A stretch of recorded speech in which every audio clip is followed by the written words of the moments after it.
For our use case today, we're going to be taking a look at the city of Boston. The scenario is that we've recently had an uptick in employees reporting feeling unsafe as they're walking to and from our office location, which we have mapped right here, from nearby transit stops, of which we've mapped a few of the closest ones here on the map. We see 3 T stations here on the left-hand side. What we're going to be looking at today is the activity between our office and those T stations to see if these concerns are valid, and if so, gather the data that we need to make sure that we're putting the right recommendations forward to make these employees feel safe and then ultimately keep them safe, on behalf of the business. To get us started, I'm going to switch us over to our base score view. Base score is going to help us understand how risk changes across different areas of the city. You can see when we're looking at overall base score, which is factoring in all the different crime types we have here, our highest risk areas are here down south. We see our office location, this T-stop down here. We see a slightly lower risk here to the west and to the north. But we're not necessarily worried about all crime. We're worried about the things that our employees are reporting, the things that would lead to them feeling unsafe. So for our assessment, I'm going to tweak our base score, or I should say tune our base score to focus in on the things that we're most concerned about, which are really going to be violent crime. We're not too worried about pickpocketing, petty theft, that kind of thing. We're worried about our employees being harassed. We're worried about the robberies that they've witnessed or the assaults that they've witnessed. And we also want to factor in some of those heavier weighted crime types, things like homicide, sex offenses, kidnappings too, just so we have a full picture of violent crime risk.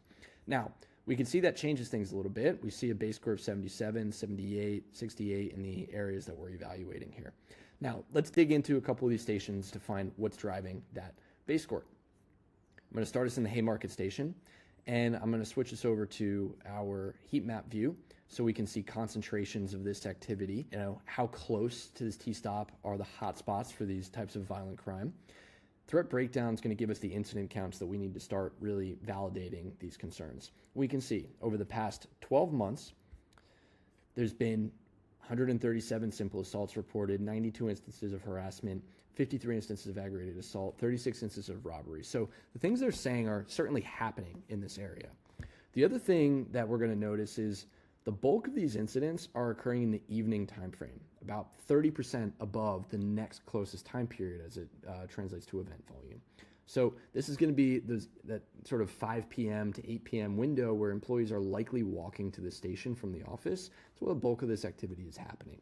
We also see a lot of it occurring in the early morning, another time period where employees are probably walking from the station to our office location. So what we want to probably include in our recommendations is that we expect at least a 30% uplift in likelihood of witnessing a violent crime in the evening time frame walking to those commuting stations.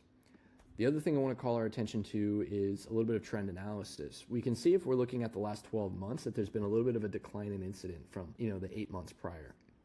But when we actually look at seasonality here, what we can see is that over the past 5 years, June, July, August, September, these are the months that have seen the highest rate of incidents to the tune of about 1 incident a day.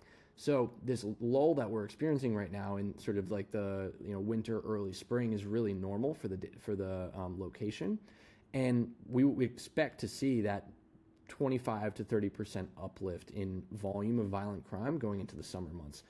Definitely something else we want to take into account for whatever recommendations we end up putting forward.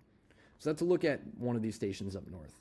Let's head down south to the downtown cross station just to kind of take a look at another site and some of the differences between the two. What we'll notice here is similar counts over the past 12 months of things like simple assault and aggravated assault, but actually a pretty decent uptick in violent robbery. So up here we have a little bit more higher likelihood of simple assault. Down south we have a little bit of a higher likelihood of violent robbery. We see a pretty similar breakdown of crime based on time of day. The biggest difference being the morning is going to be the time period that sees the highest rate of incidents, followed by the evening.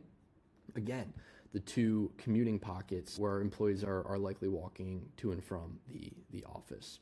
So these are just some of the ways that we can start to really break down the data, make sure that we're doing everything we can to keep our people safe and protect the business. There's always more that we can dig into, but this is where I'd start if I was really going to, try to understand the nuance of the areas that we operate in. And I think this goes to show that things change pretty significantly on a block-to-block basis. So street-level intelligence is key in making sure that you have the right recommendations in place for the risk profile that your organization faces. Hope this is helpful. Let us know if you have any additional questions.